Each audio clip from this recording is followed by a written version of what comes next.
la cruz de nuestros enemigos, líbranos, Señor Dios nuestro, en el nombre del Padre, y del Hijo, y del Espíritu Santo. Amén.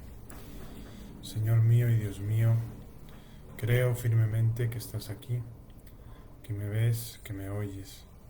Te adoro con profunda reverencia. Te pido perdón de mis pecados y gracia para hacer con fruto este rato de oración. Madre mía Inmaculada, San José, mi Padre y Señor, Ángel de mi guarda, interceded por mí. Vamos a ver el final del capítulo 12 del Evangelio de San Juan y el inicio del capítulo 13. Espero que nos dé tiempo, porque el final del capítulo 12 es un poquito largo, pero aborda pues los temas que ya hemos tratado, temas, digamos, lugares comunes de las disputas entre Jesús y los fariseos. La gente le respondió: nosotros sabemos por la ley que el Cristo permanece para siempre. ¿Cómo dices tú que es preciso que el Hijo del Hombre sea levantado? ¿Quién es ese Hijo del Hombre? Claramente entendieron que se refería a que fuera crucificado, porque si no, no preguntarían eso. Entendieron que se refería a que cuando el Hijo del Hombre sea crucificado, atraerá todas las cosas hacia Él. ¿Quién es ese Hijo del Hombre? Jesucristo se designaba a sí mismo el Hijo del Hombre, era como el modo que tenía Jesús para referirse a sí mismo. Jesús les dijo: todavía por un poco de tiempo está la luz entre vosotros. Caminad mientras tenéis la luz, porque para que no os sorprendan las tinieblas. El que camina en tinieblas no sabe a dónde va. Mientras tenéis la luz, creed en la luz, para que seáis hijos de la luz. Dicho esto, se marchó Jesús y se ocultó de ellos. Claro, Jesús se está refiriendo a que Él es la luz del mundo y que les queda poco tiempo de gozar de la luz del mundo, que tienen que aprovechar el tiempo que está Él con ellos, precisamente para que les dé la luz, para que les sirva como punto de referencia. Caminad mientras tenéis luz, para que no sorprendan las tinieblas. El que camina en tinieblas no sabe a dónde va. Pensaba en ti y en mí. Cuando no tenemos a Cristo, cuando no tenemos a Jesús como punto de referencia, en realidad estamos en las tinieblas. Estamos en las tinieblas porque no sabemos muy bien a dónde va. El hombre sin Cristo no tiene punto de referencia objetivo, estable, trascendente de su propia vida, y va como dando tumbos de un lado para otro, un poco como el que va caminando por la noche sin encender la luz. Así nos sucede a nosotros cuando no tenemos como punto de referencia a Cristo. Cuando tenemos como punto de referencia a Jesucristo y entendemos que nuestro sentido de nuestra vida es darle gloria a Dios, tenemos claramente eh, pues dibujado, marcado, esculpido el sentido de nuestra vida y el por qué hacemos las cosas y el para qué hacemos las cosas, y eso nos permite tener como una gran paz, una gran serenidad, es decir, ¿por qué hago yo las cosas? ¿Para qué hago yo las cosas? ¿Qué sentido tiene que yo haga las cosas? A dónde me dirijo con cada uno de mis pasos de mi vida? Aunque había realizado tan grandes señales delante de ellos, no creían en Él. O sea, ya había resucitado a Lázaro, había hecho mucho, había devuelto el ciego de nacimiento, había al paralítico, ¿no? Y quitando a Lázaro, que ahí no nos dice que sea en sábado, los demás los hacían sábado nada más para fastidiarlos y para picarles la cresta a los judíos. Para que se cumpliera el oráculo pronunciado por el profeta Isaías: Señor, ¿quién dio crédito a nuestras palabras? Y el brazo del Señor, ¿a quién se le reveló?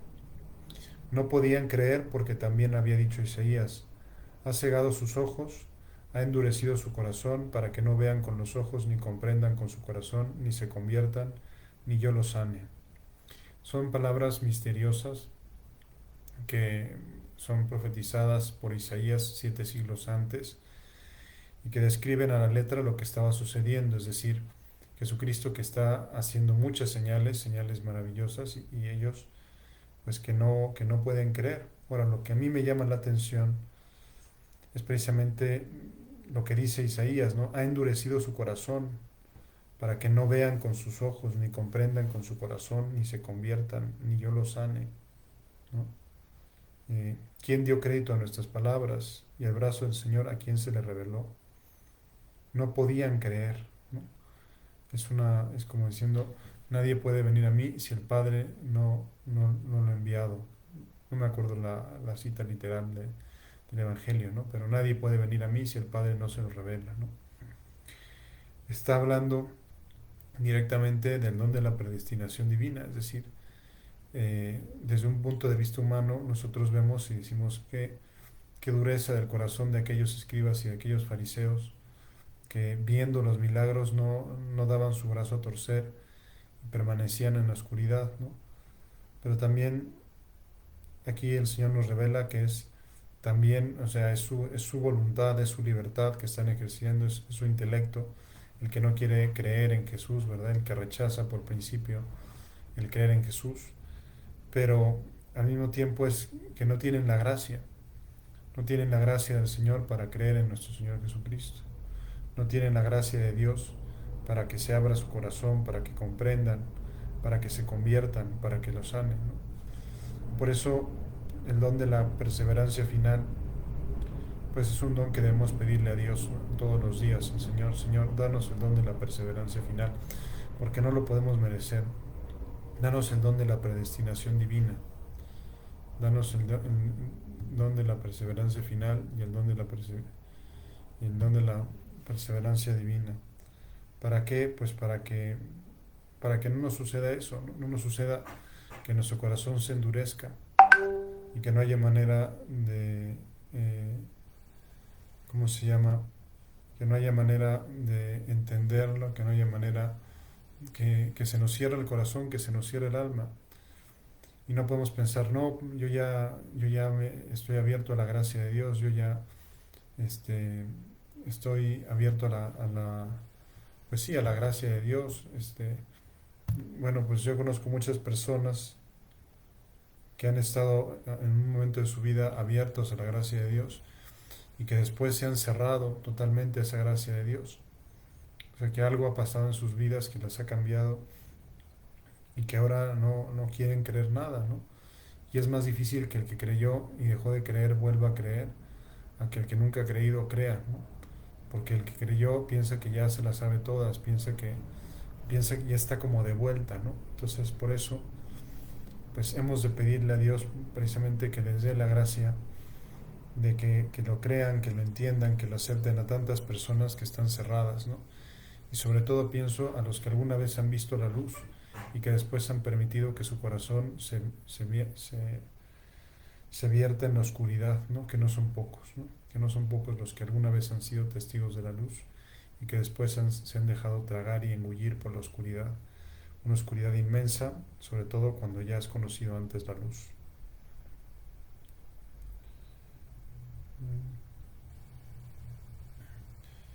Es muy bonito lo que dice aquí San Juan. Dice, Isaías dijo esto porque vio su gloria y habló de él. O sea, San Juan está diciendo con toda claridad que Isaías, 7 siglos antes de Cristo, vio la gloria de Dios, vio a Jesucristo y habló de él, ¿no? Sin embargo, aún entre los magistrados muchos creyeron en él, pero por los fariseos no lo confesaban para no ser excluidos de la sinagoga, porque prefirieron la gloria de los hombres a la gloria de Dios. Les está haciendo como el reproche de decir, no fueron capaces de dar la cara y decir, nosotros sí creemos en él porque tiene lógica, porque nadie hace los señales que él hace, porque habla con una autoridad que ninguno de nosotros tiene, porque con sus signos confirma lo que dice con sus palabras, ¿no?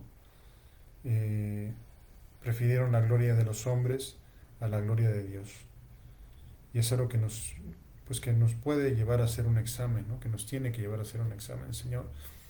Que no prefiera yo la gloria de los hombres a la gloria de Dios, ¿no?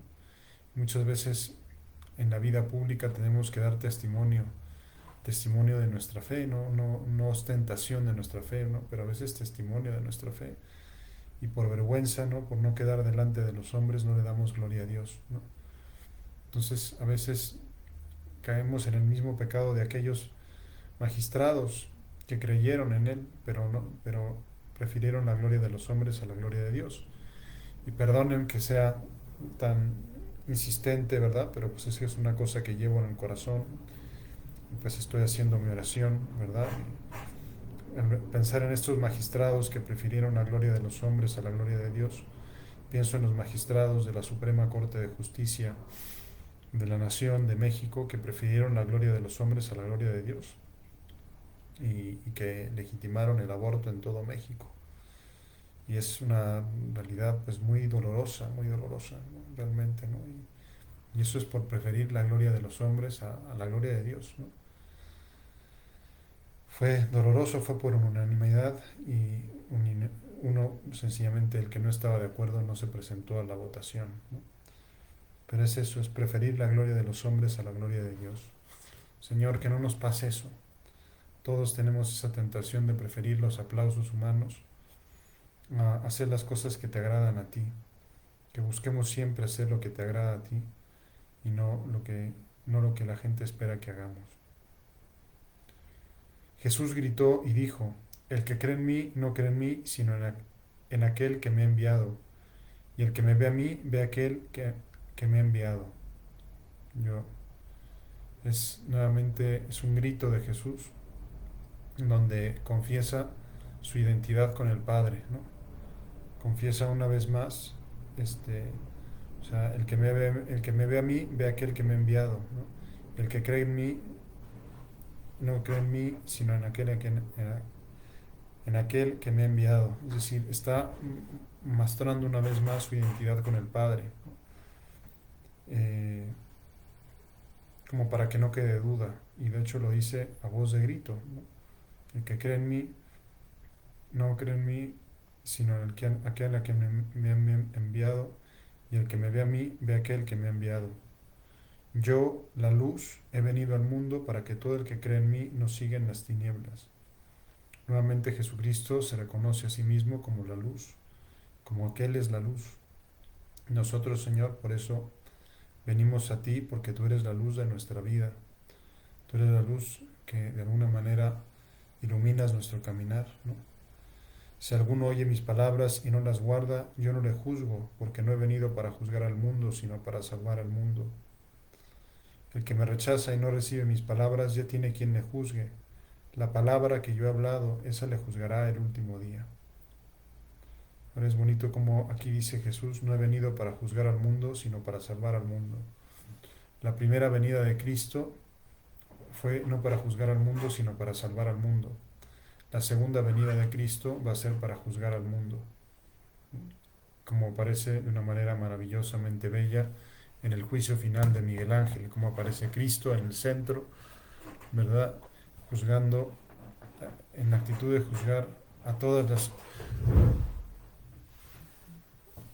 criaturas, a todos los seres vivos, a todos los que han venido a esta tierra, pues como Jesucristo pues los va a juzgar, ¿verdad? Ahora bien, la primera venida de Cristo no fue para juzgar al mundo, sino para salvarlo. Dice, nuevamente vuelve a, ¿cómo se llama? Vuelve a subrayar su identidad con el Padre, ¿no? Si alguno oye mis palabras y no las guarda, yo no le juzgo, porque no he venido a juzgar al mundo, sino para salvar al mundo. El que me rechaza y no recibe mis palabras, ya tiene quien le juzgue. La palabra que yo he hablado, esa le juzgará el último día. Porque yo no he hablado por mi cuenta, sino que el Padre que me ha enviado me ha mandado lo que tengo que decir y hablar.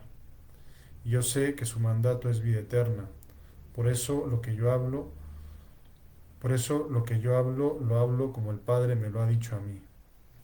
Se termina este capítulo 12 de San Juan, nuevamente subrayando su identidad con el Padre y subrayando que está cumpliendo una misión que le ha encargado el Padre, ¿no? Subrayando la misión que el Padre le ha encargado a Cristo, al Verbo encarnado, ¿no? Sino que el Padre que me ha enviado me ha mandado lo que tengo que decir y hablar. O sea que es que cuando escuchamos a Cristo, escuchamos al Padre, escuchamos a la Trinidad, escuchamos a Dios. Y por eso nosotros, ¿verdad? Pues procuramos hacer oración con las palabras de Cristo, con las palabras de, de Cristo, que son las palabras del Padre, que son las palabras de la Trinidad. Y hasta ahí el capítulo 12, ¿no? El capítulo 13 cambia, ¿verdad?, el escenario. Ya no estamos en las acerbas polémicas con escribas y fariseos, con magistrados y no está Jesucristo, sino ya es más la intimidad de Jesucristo con los apóstoles. Estamos en un ambiente más familiar, ¿no? Más recogido, ¿no? Donde, y a partir de aquí, una parte consistente del Evangelio de San Juan, del capítulo 13 al capítulo 17, ¿verdad? 13, 14, 15, 16, 17, 5 capítulos de 21, casi una cuarta parte del Evangelio, lo dedica San Juan a narrar lo que ocurrió en la última cena. Y no es para menos porque en la última cena nos dio Jesús el mandamiento del amor, nos lavó los pies, nos instituyó la Eucaristía, instituyó el sacerdocio, fundó la iglesia, eh, en fin, o sea, y expresó su voluntad de que todos seamos uno, ¿no? Ahora bien, el inicio es como una apertura solemne, ¿no? Como una obertura maravillosa de lo que va a ocurrir más adelante. Dice, antes de la fiesta de la Pascua, sabiendo Jesús que había llegado su hora de pasar de este mundo al Padre, habiendo amado a los suyos que estaban en el mundo, los amó hasta el extremo. Es una entrada grandiosa al, a lo que, como una entrada solemne a lo que va a venir después.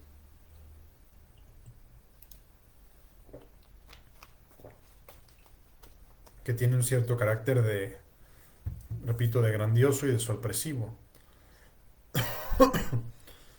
Durante la cena, cuando ya el diablo había puesto en el corazón de Judas Iscariote, hijo de Simón, el propósito de entregarle, sabiendo que el Padre le había puesto todo en sus manos y que había salido de Dios y a Dios volvía, o sea, fíjense, o sea, cómo Jesucristo se da cuenta, ¿no?, que había salido de Dios y que a Dios volvía, ¿no?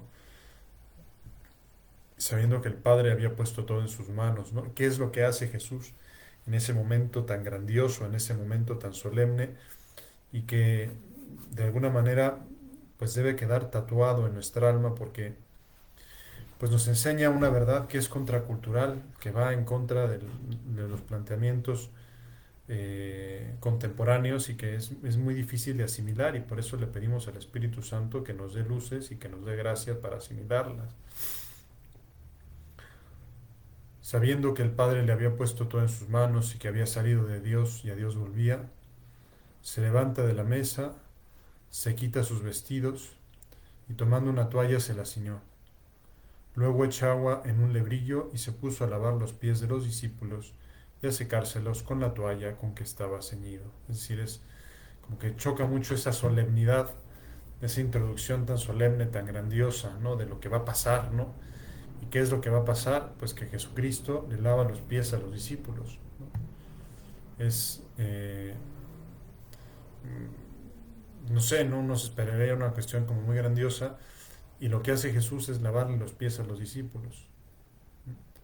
Es el oficio más humilde, el oficio que tenían los esclavos en aquella época, lavarle los pies, ¿no? Eh, en el momento en el cual estaba a punto de pasar de este mundo al Padre, habiendo amado a los suyos, los amó hasta el extremo, eh, sabiendo que todas las cosas se habían cumplido. En ese momento, ¿qué hace Jesús? Lavarle los pies a los discípulos, ¿no? Yo creo que es algo que quiere, que tiene que quedar como muy grabado en nuestro interior, en nuestro corazón, porque nos enseña que Jesucristo, como dirá más adelante, no ha venido a ser servido, sino a servir y a dar la vida, y que servir es reinar, y que el cristiano entiende su vida o debe entender su vida precisamente como una misión de servicio. Y entonces eso nos debe llevar a revalorar las profesiones de servicio, las labores de servicio. Y pienso fundamentalísimamente a revalorar la labor de servicio de las madres de casa en el hogar, ¿no? A darnos cuenta de, pues, de que es una manera de realización muy grande porque es, pues es seguir como más de cerca los pasos de Jesucristo.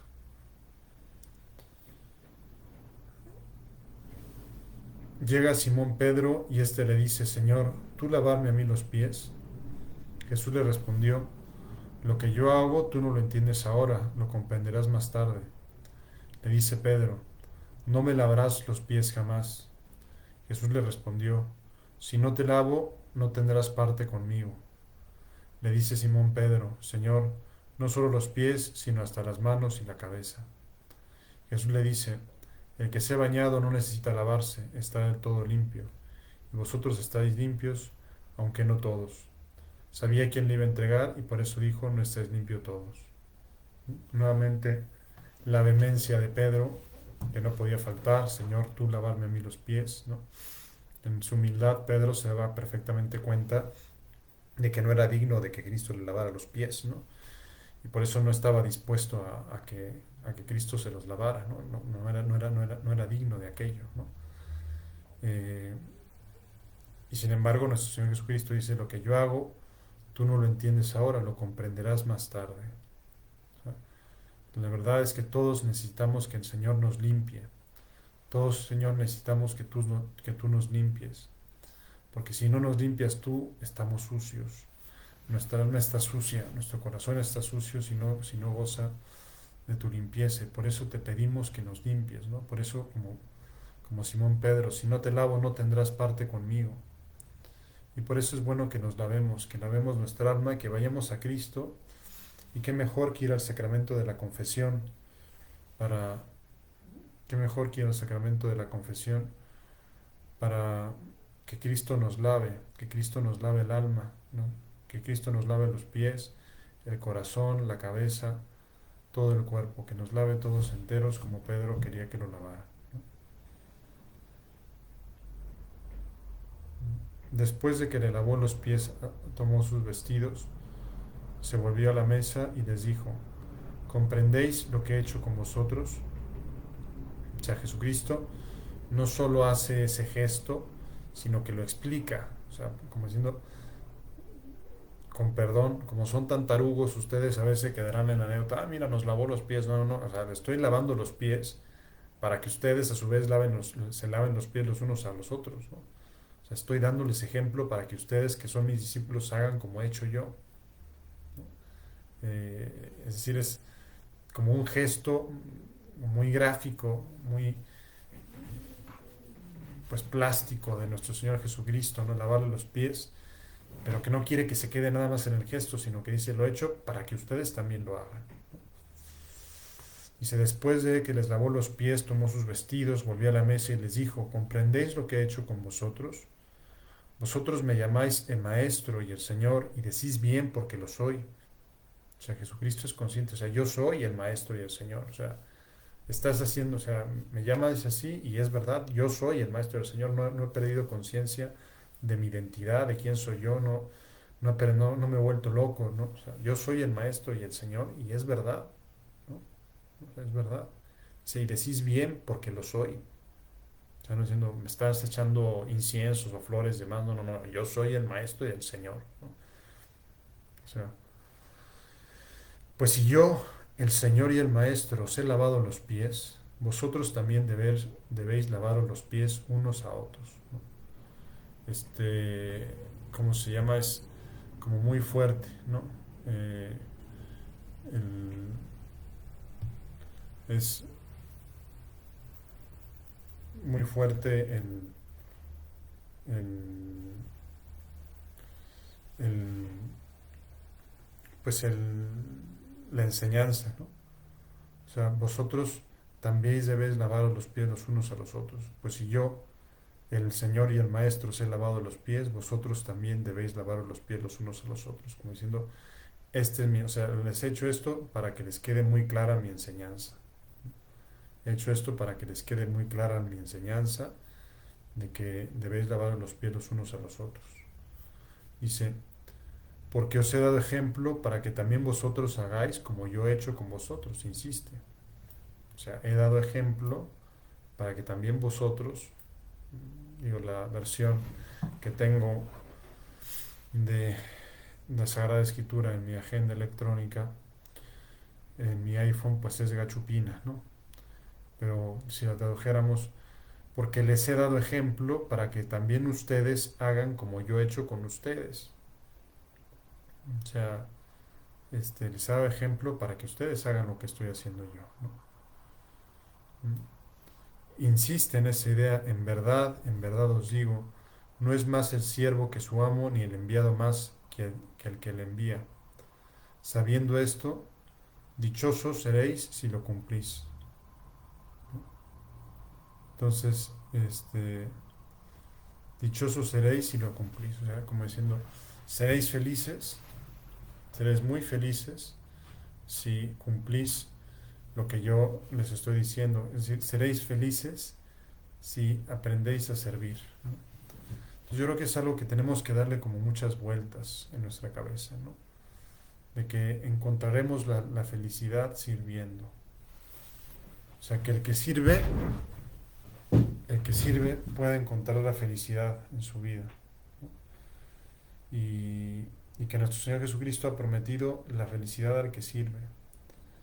Y por eso que en nuestra profesión hay que darle ese sentido de servicio, que en nuestro trabajo hay que darle sentido de servicio, que a nuestra vida toda hay que darle el sentido de servicio. Y que en la medida en que lo veamos así, no vamos a ser unos losers, no vamos a ser unos amargados, no vamos a ser unos perdedores, no vamos a ser unos segundones, ¿no? Sino vamos a ser felices. ¿Por qué? Porque Jesucristo nos dio ejemplo de que eso es lo que hay que hacer y nos lo dijo para que lo imitáramos, y además nos dijo, sabiendo esto, dichosos seréis si lo cumplís. O sea, sabiendo que precisamente en el servicio está la grandeza, en el servicio está la grandeza del corazón y la grandeza de alma.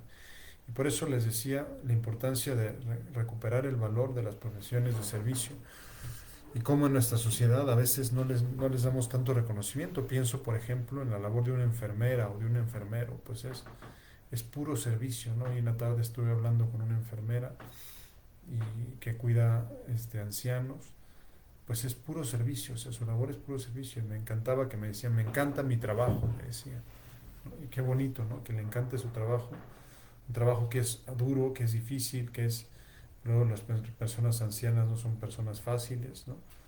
Y bueno, pues le encanta su trabajo, ¿no? Un trabajo que es de puro servicio. Entonces, digamos que eso tiene que reconfigurar nuestra cabeza cristiana en ese contexto choca con la mentalidad contemporánea, ¿no? Que desprecia el servicio, que lo infravalora, que, que valora solamente que te sirvan, ¿no? Que los demás te sirvan a ti, que está muy centrada en el individualismo, ¿no? En el realizarte, ¿no? En vive tú para ti y los demás que se fastidien, ¿no?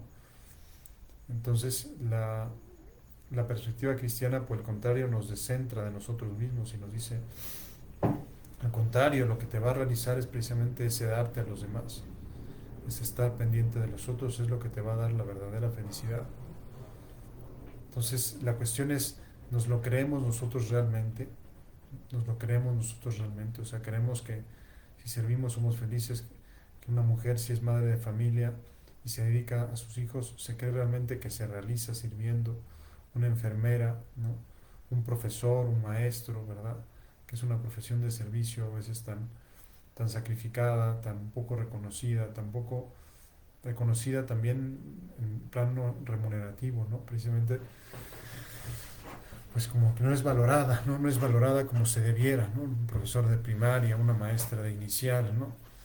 Pues, digamos que, que son profesiones absolutamente necesarias, son profesiones de servicio, que una persona que ayuda en una casa, una persona, pues, que son, ¿verdad? Que de alguna manera se está identificando con Cristo, que lavó los pies a los discípulos.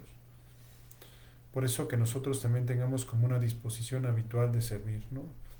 Yo he tenido la fortuna de convivir con personas muy santas, personas que están siempre con la mentalidad de adelantarse a servir, ¿no? Si puedo servir, sirvo, ¿no? Y es realmente, pues, hacerlo una vez es muy fácil, pero hacerlo habitualmente es heroico, ¿no? El poner por adelante las necesidades de los demás, ¿no?